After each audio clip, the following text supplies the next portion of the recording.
Voici une question dont la réponse va en surprendre plusieurs. Est-ce que Jésus a été crucifié entre un bon et un mauvais larron?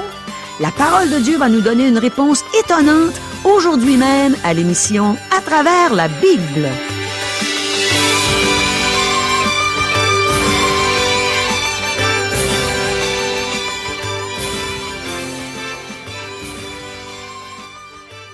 Chers auditeurs, pour en savoir davantage sur le contenu de cette émission, vous pouvez contacter en tout temps Radio Espoir via Internet à www.radioespoir.ca ou par téléphone, sans frais, au 1-877-l'Espoir, 1-877-537-7647.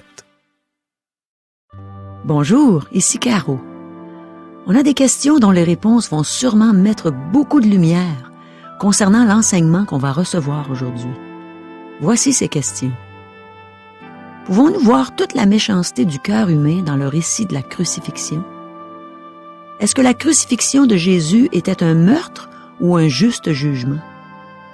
Est-ce que tout individu doit prendre une décision au sujet de Jésus?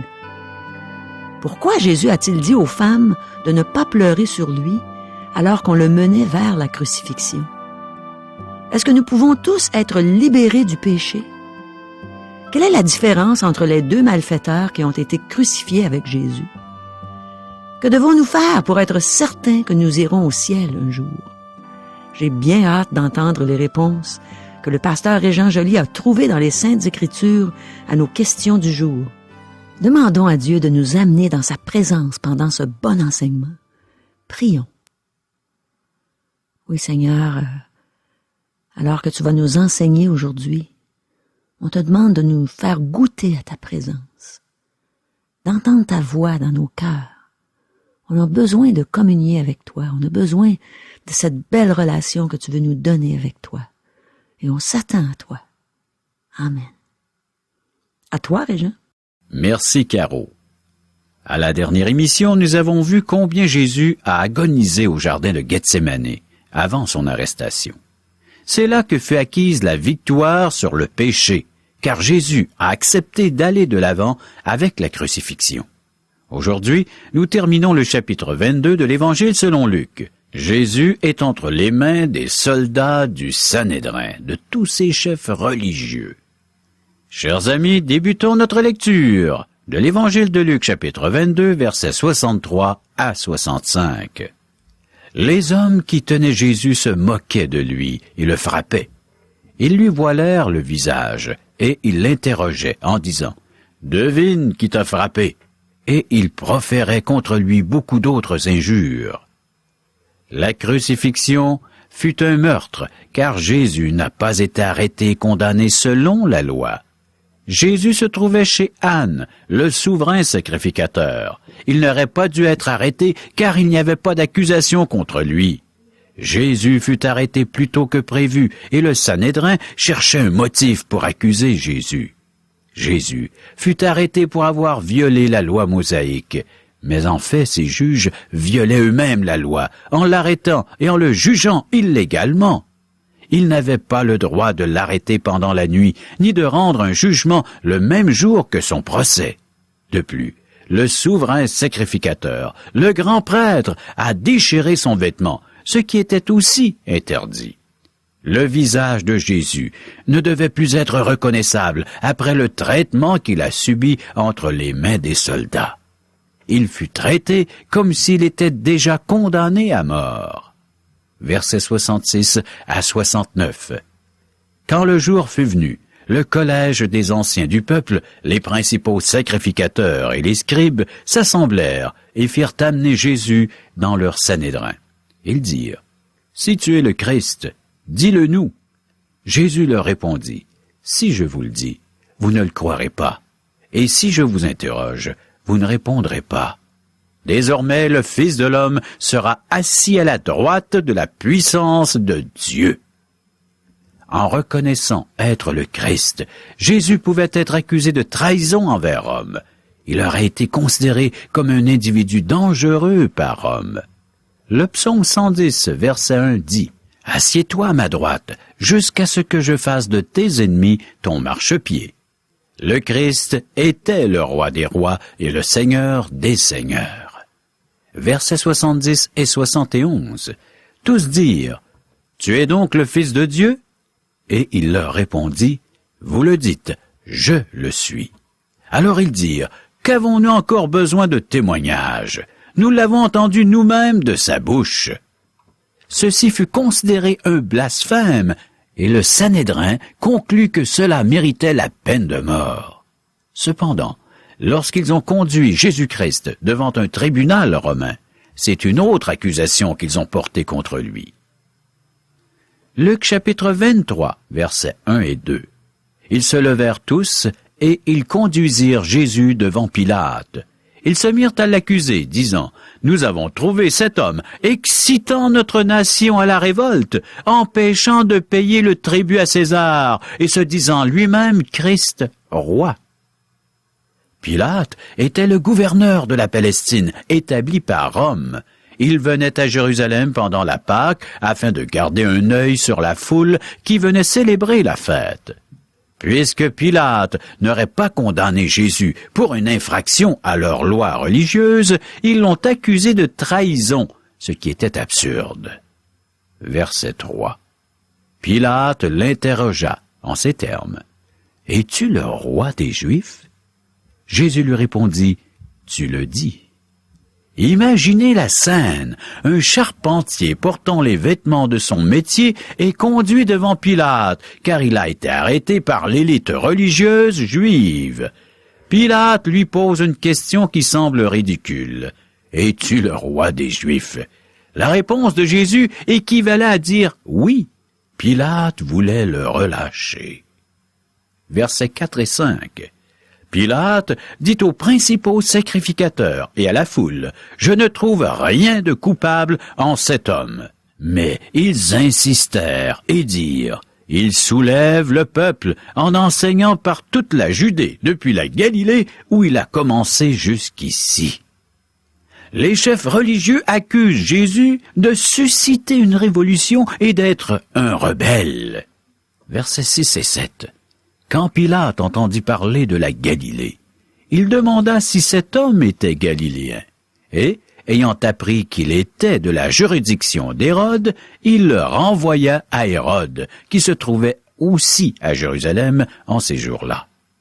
Pilate désire se débarrasser de ce dossier chaud.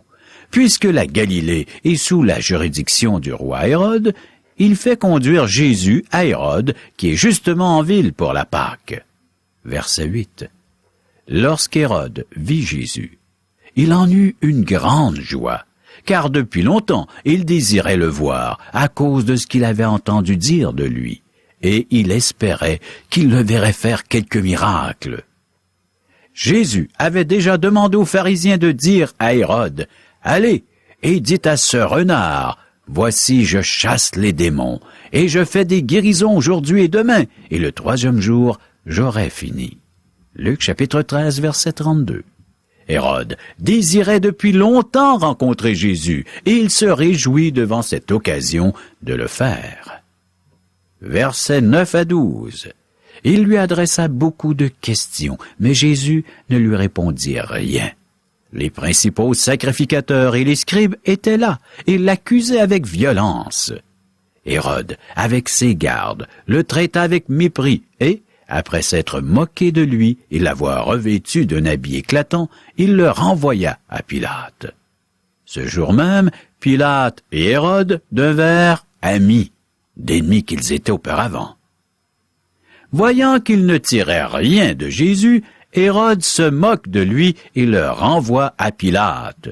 Le tout n'aura servi qu'à faire des amis de deux ennemis du Seigneur. Versets 13 à 15. Pilate, ayant assemblé les principaux sacrificateurs, les magistrats et le peuple, leur dit, « Vous m'avez amené cet homme comme excitant le peuple à la révolte, et voici, je l'ai interrogé devant vous, et je ne l'ai trouvé coupable d'aucune des choses dont vous l'accusez. Hérode non plus, car il nous l'a renvoyé, et voici, cet homme n'a rien fait qui soit digne de mort. » Pilate percevait qu'il n'y a pas d'accusation sérieuse contre Jésus. Même Hérode s'est contenté de se moquer de Jésus. Verset 16. Je le relâcherai donc après l'avoir fait battre de verges. Oh, le beau compromis! Puisqu'il est innocent, Jésus devrait être libéré. Pilate propose un compromis. Un auteur du XVe siècle considérait que le mot compromis était le plus immoral de tous les mots. Versets 17 à 26. À chaque fête, il était obligé de leur relâcher un prisonnier. Ils s'écrièrent tous ensemble, « Fais mourir celui-ci et relâche-nous Barabbas !» Cet homme avait été mis en prison pour une sédition qui avait eu lieu dans la ville et pour un meurtre. Pilate leur parla de nouveau dans l'intention de relâcher Jésus. Et ils crièrent, « Crucifie, crucifie-le !» Pilate leur dit pour la 3e fois, « Quel mal a-t-il fait? Je n'ai rien trouvé en lui qui mérite la mort. Je le relâcherai donc, après l'avoir châtié. » Mais ils insistèrent à grands cris, demandant qu'il soit crucifié, et leurs cris l'emportèrent. Pilate dit que ce qu'il demandait serait fait. Il relâcha celui qui avait été mis en prison pour sédition et pour meurtre, et qu'il réclamait, et il livra Jésus à leur volonté. Comme ils l'emmenaient, ils prirent un certain Simon de Cyrène, qui revenait des champs, et ils le chargèrent de la croix pour qu'il la porte derrière Jésus. Pilate cherche à fuir ses responsabilités, mais il n'y parvient pas. Ce n'est pas Jésus qui cherche à fuir, mais Pilate. En proposant le choix de libérer Jésus ou Barabbas, Pilate croyait que Jésus serait choisi. Pilate ne voit pas quelle profondeur peut atteindre la fausse religion. Finalement, il doit prendre une décision, et il livre Jésus au chef religieux. Chacun de nous aujourd'hui doit aussi prendre une décision au sujet de Jésus-Christ. Qu'avez-vous décidé? Est-il le Fils de Dieu? Est-il l'agneau de Dieu envoyé pour ôter vos péchés? Versets 27 à 31. Il était suivi d'une grande multitude des gens du peuple, et de femmes qui se frappaient la poitrine et se lamentaient sur lui. Jésus se tourna vers elles et dit, « Filles de Jérusalem, ne pleurez pas sur moi, mais pleurez sur vous et sur vos enfants. Car voici, des jours viendront où l'on dira, « Heureuses les stériles, heureuses les entrailles qui n'ont point enfanté, et les mamelles qui n'ont point allaité. » Alors ils se mettront à dire aux montagnes, « Tombez sur nous » et aux collines, « Couvrez-nous » Car si l'on fait ces choses au bois vert, qu'arrivera-t-il au bois sec? Les grandes souffrances prophétisées par Jésus se sont produites à la destruction de Jérusalem, en l'an 70, sous le règne de l'empereur Titus. Il y en aura encore de très grandes lors de la grande tribulation, ce qui est à venir. Remarquez que Jésus a dit aux femmes de ne pas pleurer sur lui. Jésus a choisi volontairement d'aller à la croix. Il n'était pas obligé de mourir. Il ne veut pas notre sympathie, mais notre foi. Sommes-nous prêts à lui faire confiance pour notre salut? Il est mort à la croix pour nos péchés. Versets 32 à 34. On conduisait en même temps 2 malfaiteurs qui devaient être mis à mort avec Jésus. Lorsqu'ils furent arrivés au lieu appelé Crâne, ils le crucifièrent là, ainsi que les 2 malfaiteurs, l'un à droite, l'autre à gauche. Jésus dit, « Père, pardonne-leur, car ils ne savent ce qu'ils font. » Ils se partagèrent ses vêtements en tirant au sort. Tel que prophétisé, Jésus fut compté au nombre des malfaiteurs. Le Seigneur demande à son Père céleste de pardonner à la foule qui le crucifie. S'il ne l'avait pas fait, tous ces gens auraient été coupables du péché impardonnable d'avoir crucifié le Fils de Dieu.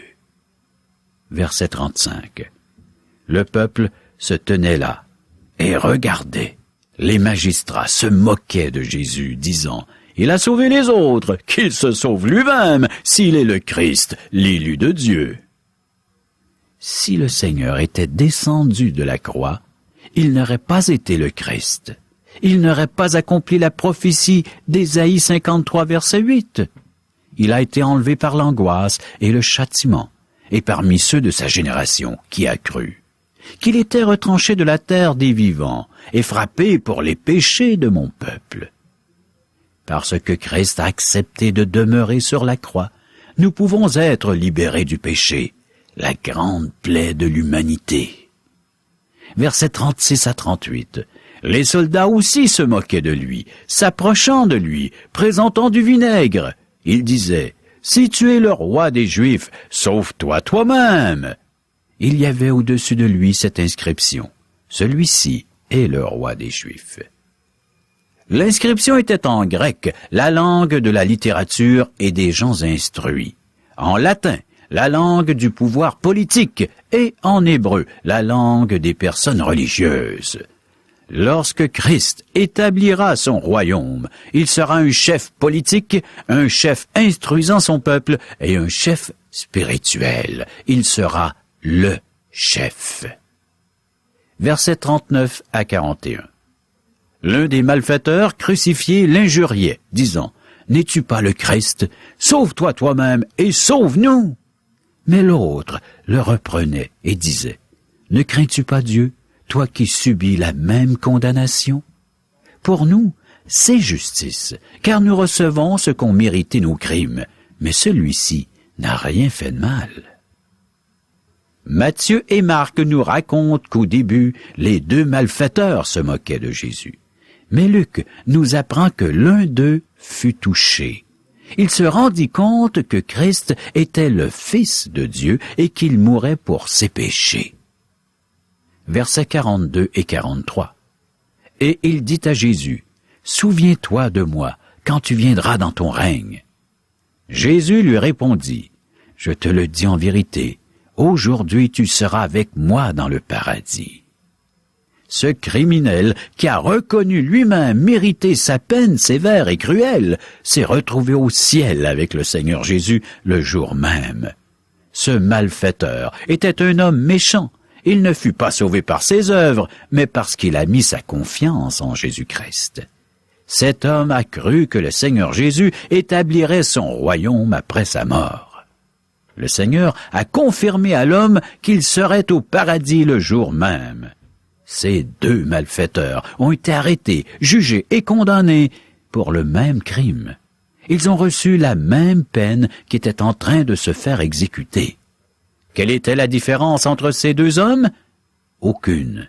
Ils étaient tous deux des malfaiteurs. Cependant, l'un a placé sa confiance en Jésus, l'autre ne l'a pas fait. Ce criminel n'a pas mené une bonne vie. Il n'a pas pratiqué la bonne religion. Il n'a pas donné d'argent à l'Église. Il n'a pas adhéré à une philosophie qui lui a mérité son salut. Il n'a pas acheté son salut avec de bonnes œuvres. Il n'a pas réformé sa vie. Il a reconnu qu'il était un pécheur et il a perçu que le Fils de Dieu pouvait le sauver. Il s'est simplement viré vers le Seigneur Jésus et il lui a dit « Souviens-toi de moi ». Autrement dit, il a mis sa confiance en Jésus-Christ et il est allé au ciel. Vous aussi, mes amis, vous pouvez aller au ciel en vous tournant tout simplement vers Jésus pour lui dire « Souviens-toi de moi ». Cet homme n'a rien fait pour contribuer à son salut. Il l'a reçu entièrement par grâce, et c'est le seul moyen que nous avons d'être sauvés. Car le Fils de l'homme est venu non pour être servi, mais pour servir et donner sa vie comme la rançon de plusieurs, nous dit l'évangéliste Marc, chapitre 10, verset 45. Il n'y a aucun autre moyen de salut proposé par Dieu. Il n'y a de salut en aucun autre, car il n'y a sous le ciel aucun autre nom qui était donné parmi les hommes, par lequel nous devions être sauvés. Actes, chapitre 4, verset 12. Car il y a un seul Dieu et aussi un seul médiateur entre Dieu et les hommes, Jésus-Christ, homme, qui s'est donné lui-même en rançon pour tous. 1 Timothée chapitre 2, versets 5 et 6. Oui, chers amis, Jésus est venu chercher ce qui était perdu. Ou dans d'autres termes, ce sont les malades qui ont besoin d'un médecin. Jésus est venu pour sauver l'âme d'une perdition éternelle et la guérir d'un malaise certain qu'est le péché. Tu n'as qu'à reconnaître ton besoin et Jésus-Christ est prêt à intervenir dans ta vie. De reconnaître que tu as besoin d'un secours immédiat concernant la guérison et le salut de ton âme. Jésus-Christ est venu dans un seul but, un but bien précis, celui de te faire réaliser qui il est et par le fait même ce qu'il peut accomplir en toi. Revenons à cette merveilleuse histoire de ces 3 personnes crucifiées, les 2 larrons, les 2 brigands, ainsi que la personne de Jésus-Christ. La différence entre ces 2 brigands est que l'un d'eux a reconnu sa culpabilité, a reconnu son péché, a reconnu qu'il était un pécheur. Il s'est tourné vers Jésus pour implorer son pardon, sa miséricorde. Il a reconnu que Jésus était le roi, était celui qui règne et qui possède un royaume. Il a demandé, il a imploré de se souvenir de lui.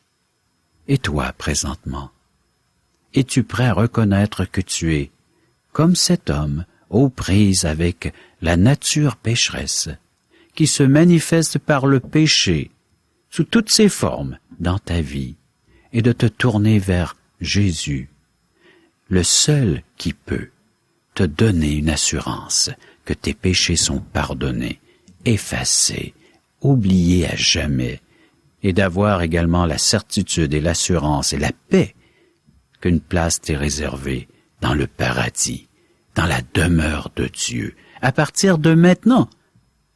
Écoutez à nouveau les paroles de Jésus. Aujourd'hui même, tu seras avec moi dans le paradis. Qu'a-t-il accompli pour mériter et pour obtenir cette place au ciel, ce voleur, ce brigand? Rien. Sinon que de se confier en Jésus seul. Et toi aussi.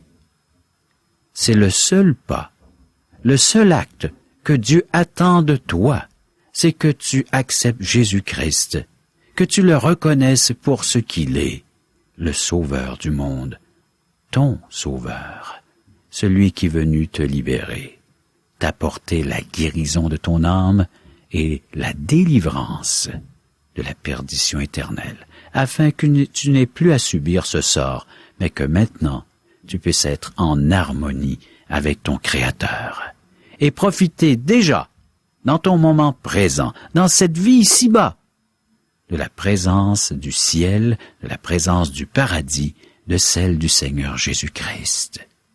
Apprends à te confier en lui. Apprends à vivre avec lui.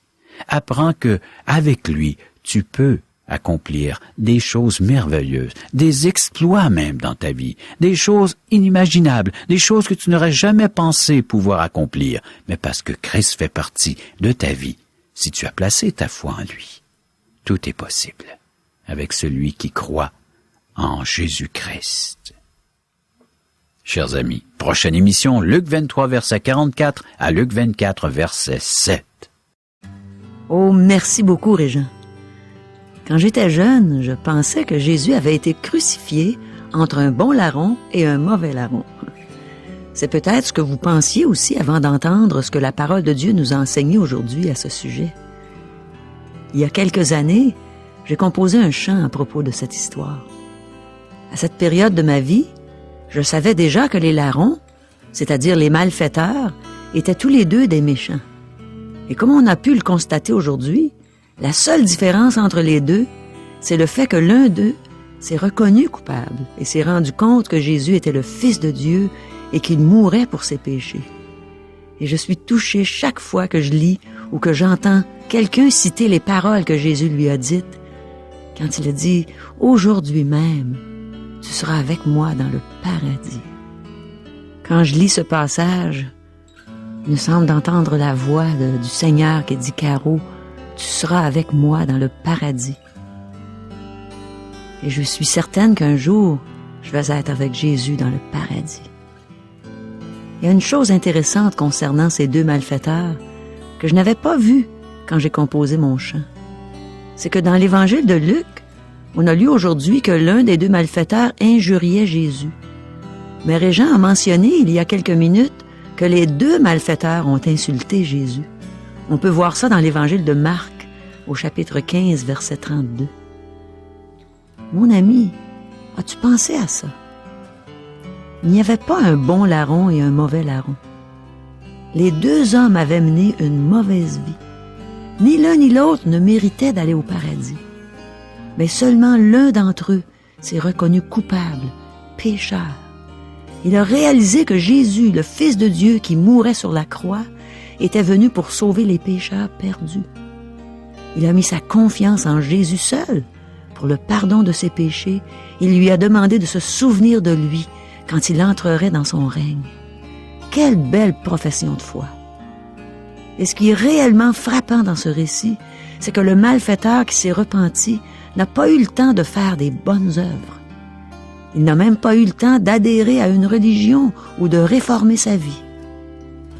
Mon ami, est-ce que tu es de ceux qui s'imaginent qu'ils sont de trop grands pécheurs et qu'il est impossible que Dieu leur pardonne leurs péchés?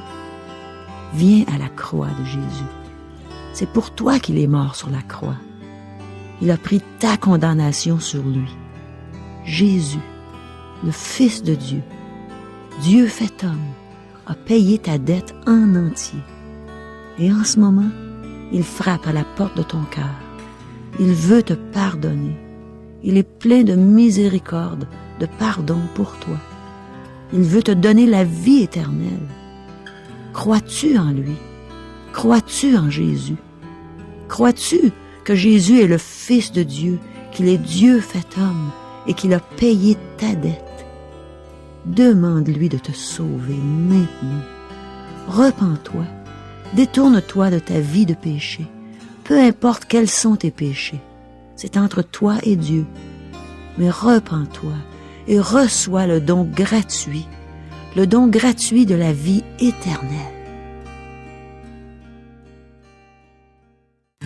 Caro, nous invitons les auditeurs à assister à un merveilleux déjeuner de l'espoir. Pourrais-tu nous expliquer qu'est-ce qu'un déjeuner de l'espoir? C'est justement comme ce que tu viens de dire, Régent, c'est merveilleux. C'est merveilleux parce que, premièrement, les gens viennent prendre un bon déjeuner gratuitement, en compagnie de gens qui vont les aimer, les entourer, et ensuite on entend un témoignage d'un vécu, le vécu d'une personne, comme toi, Régent. La dernière fois que j'ai entendu ton témoignage, j'ai été épatée. J'ai trouvé ça extraordinaire de t'entendre raconter ce que Dieu avait fait dans ta vie, comment il t'avait transformé, et en même temps, ton sens de l'humour là, qui a transpercé les cœurs et qui a fait rire les gens, qui a fait du bien aux gens. Alors c'est ça, un merveilleux déjeuner de l'espoir. Ça vaut la peine de venir entendre ces témoignages. Et je vous le répète, c'est gratuit. Nous vous invitons donc à venir participer à ces merveilleux déjeuners de l'espoir qui auront lieu à la grandeur du Québec. Comment faire pour savoir où auront lieu ces déjeuners? Vous pouvez nous rejoindre par téléphone 1-877-L'Espoir, 1-877-537-7647 ou via courriel à www.radioespoir.ca ou à notre adresse postale. Radio Espoir, casier postal 34 Charlebourg, province de Québec, le G1G 6P2. Au revoir. Bye bye.